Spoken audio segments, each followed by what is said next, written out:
Hi friends, welcome to the channel Unshackling Sudoku and Puzzles. Ashish here, and today I'll be covering a puzzle genre called Bosnian Road. Now this puzzle comes into the loop puzzle category, and this puzzle has been constructed by Eric Fox. Eric Fox is an excellent puzzle and Sudoku author as well as solver, and he has given some excellent puzzles in the past for the channel. So I really thank the author for giving us an opportunity to cover a video on our channel, and I really thank the viewers too, because this puzzle genre was a viewers request, and I really thank our viewers too for giving us a request for of Sudoku and puzzles. So this puzzle, as I already said, is a loop puzzle category, but we'll be using surface tab for better convenience of the solve, right? And before going to the puzzle, I would highly recommend you to subscribe to the YouTube channel Unshackling Sudokus and Puzzles if you haven't done so. It will really motivate us to cover videos on daily basis. And if at all you have a request for any Sudoku variant or a puzzle genre, do let us know in the comment below and we'll surely make a video on it. And now coming on to this puzzle, so as I already said, this is a loop puzzle category. So we'll have to draw a single non-intersecting loop which does not touch itself even at the corners. So for example, if the loop goes this way, you cannot have a part of the loop, same loop going this way, because these are touching at the corners. So this is not possible. A loop cannot touch at the corners, and it has to be non-intersecting loop. So you don't have a branch or an intersection anywhere in the loop, right? And apart from that, clues cannot be shaded. So clues are unshaded cells. So we are shading cells. Instead of just drawing the loop can be seen by just shading the cells, right? So we'll draw a loop like this, for example, right? This might be the loop here. So this is a loop where clue numbers cannot be shaded and which are not part of the loop, right? And the number represent the number of shaded cells up to the 8 surrounding cells. So in other words, it means that the loop has to go through the number in such a way that the number of A, so there are 8 cells for each number, right? So these numbers have only 7 cells because there is a number adjacent to each other. So you have 8 cells here. Out of these 8 cells, how many cells will be used by the loop is indicated by the number.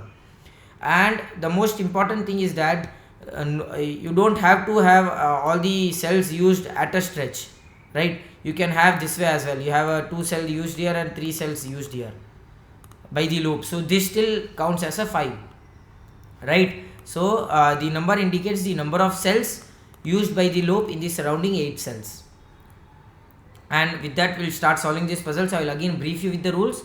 You have to draw a single non-intersecting loop in such a way that it doesn't touch itself even at the corners. And so it doesn't touch itself means you cannot have a loop going this way, using all 2 by 2 cells, because that will touch itself. And clues cannot be shaded, and the numbers represent the number of shaded cells up to the 8 surrounding cells of the clue. And with that, we'll start solving this puzzle. So this puzzle is quite similar to Tapa-like loop, right? So but there are a few changes in it, because Tapa-like loop can have 2 by 2, I mean to say the loop can touch itself. And the other thing is that the number indicates the at a stretch, the loop goes at a stretch in the 8 surrounding cells.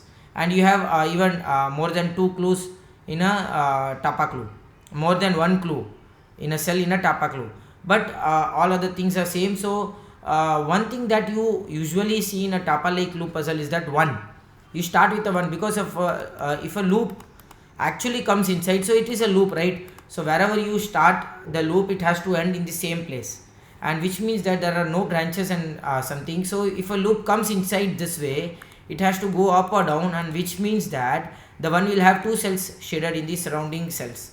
So wherever you have 1, the orthogonally adjacent cells will always be unshaded in a Bosnian Road puzzle, right? So if you see this one, the orthogonally adjacent cells will always have unshaded, and one will always be fulfilled by corners. That is the starting trick of this puzzle as well, and usually in all of the Bosnian Roads. So one will always be used in the corners, right, this way or this way or this way, anyway. And if you see one more thing here, that's a very good design by Eric Fox. Very few clues, and one with the 4 is a really excellent logic. Sorry, because you know that the 4 has only 5 cells remaining now. Out of these 5 cells, both of these cells cannot be used by the loop, because then one will be having two shaded cells, right? One will contradict, which means that one of these two cells will have to be shaded and other will have to be unshaded, which means that one is fulfilled here and 4 also is fulfilled by these 3 shaded cells. These 3 will have to be shaded, and it can either go this way or this way, right? In which the 1 is also fulfilled and the 4 is also fulfilled. A very excellent start of the puzzle. The second thing that I see here is that these 2 here, the 2 logic, you cannot have a shaded loop going inside this way, because that will have 3 shaded cells for the 2, of course. And whenever you have a closed area of only two rows or 2 column width, right, these will always be unshaded, because if a loop goes inside, it will have to come out and then you have a loop touching itself. Not possible, right? So all of these will have to be unshaded. Okay, now this loop can go this way, come out using the right side or towards the left side. We're not sure of it, right? So okay, can this be shaded? So if this is shaded, the loop will have to go this way, and then for the 2 you have 3 shaded cells. That's easy one. That's nice. This will be unshaded, and same way this also will be unshaded. Okay, but still we are not sure of how the loop will go, towards the left or right. Okay, same way this also cannot be unshaded, I mean to say shaded, because we'll have loop touching itself, right? This is unshaded. Oh, this can still be possible, right? Okay,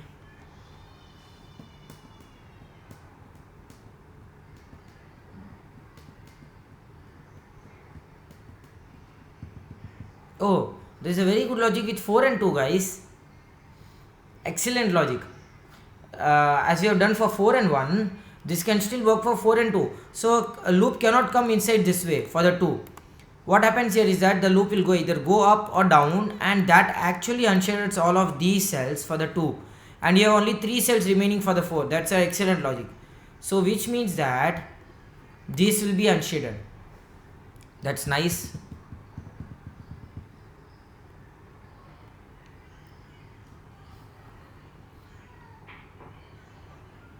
Okay, I see something here is that a loop will have to go this way. So which means that if there is no loop going this way, or there is no unshaded cell here, I mean to say if there is no shaded cell here, all of these will have to be unshaded till this point, because as I already said, when you have a width of 2 rows or 2 columns adjacent to each other, all of these will have to be unshaded, because if a loop goes inside, it will have a loop touching itself, right? And that actually has very few clues for the 4 clue, only 3 cells for the 4 clue.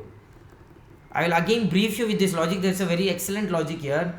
A loop will have to go from the top to bottom at this way, right? Because if it doesn't go this way, all of these will have to be unshaded, and 4 has only 3 cells remaining. That's excellent, but I am not sure if that will be helpful here, but that's an excellent logic here.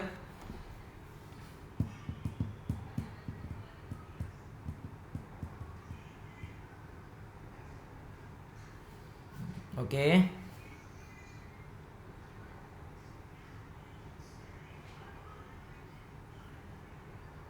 nothing much here.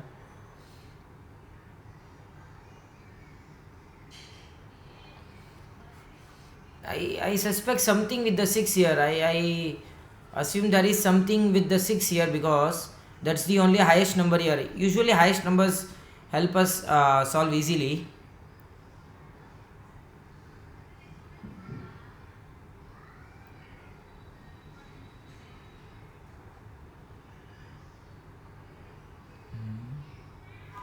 Okay, I see something is that if you have a 5 like this, so for the 4, if we have this cell shaded, you have only 6 cells remaining for the 6, and then the 4 gets contradicted.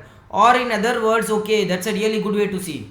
In other way, if you see here, there will be one end going towards the down and other end going towards the top, right? And the end going towards the down cannot connect to the loop anywhere, because all of these will be unshaded now. That's a very long way to see, but I think that's a really good way. An easy way to just notice this is, if you have this cell for the 4, you have exactly 6 cells here, and this end of the loop, the bottom end of the loop, will not connect anywhere. It will get stranded here. That's an excellent piece of logic. So which means that you'll have this cell as unshaded and this cell as shaded now. Okay, this has to go up and come down this way.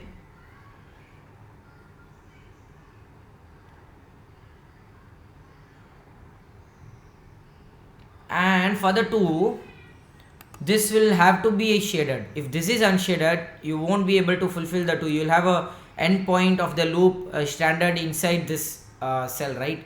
So this will be shaded, which means this also will have to be shaded, because if this is unshaded, all the 3 cells will be used. So this will be shaded, and this point or this endpoint cannot go towards the right. That's nice. So this will have to go towards the left and come down. Okay. And of course, why I mark this way, because diagonally touching is not possible, and then you will form a single closed loop if I have this cell as shaded. So this will be unshaded, this will come down, right? Nice.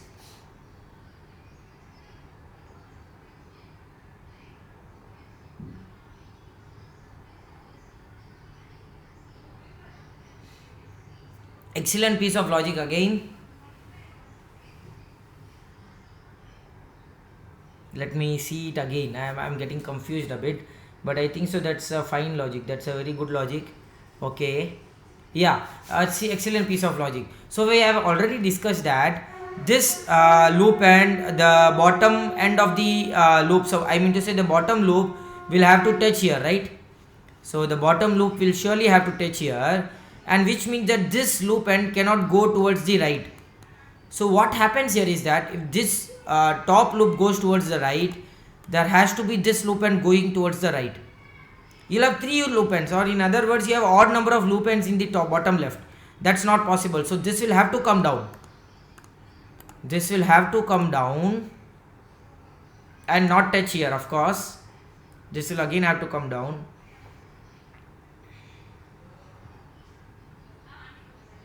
And again, if this comes down, 2 will become 3 now. 2 becomes 3, so this won't come down, this will go this way. And now 4 has 5 cells remaining, right? Oh, there are 2 ways to see the 4 and the 6. That's excellent. That's a good piece of logic, guys. You have 2 ways to actually fulfill the 4 and 6. I mean to say 2 ways to see the logic. So this loop end cannot come down, because 6 will get contradicted here, right? You will only 4 cells remaining for the 6. I mean to say 4 cells shaded for the 6. And other way to see is, okay, so I think so this is the best way. It will go straight, and now 4 has only 4 cells remaining, so that can be done. 2 is already fulfilled the 2 cells. So if this doesn't go up, this loop end doesn't go up, this also is unshaded. You have only 5 cells for the 6, so this will go up, and that actually solves the puzzle, because this 5 has only 4. I mean to say 1 cell is already shaded. You have only 4 cells remaining, so all the 4 will have to be shaded. And for the 2 now, this cell would have to be shaded. Am I right?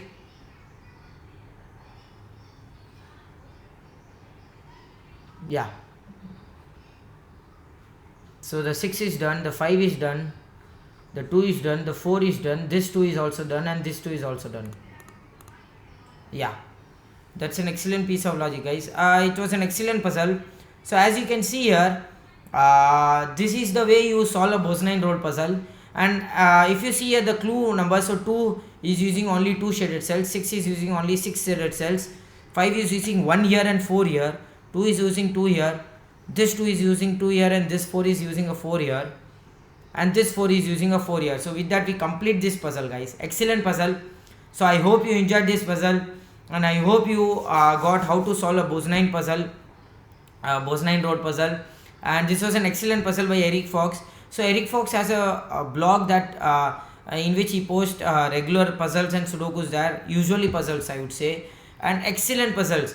All of his puzzles are excellently themed and beautifully solved path. So I would highly recommend you to check out his blog. I will add the link in the description below for his blog page, so as well as the link of the online interface of the puzzle that we have solved today, right? So I hope you enjoyed this video. Do like and comment if you want us to solve any other Sudoku variant or a puzzle genre, and don't forget to subscribe to the channel. Thank you.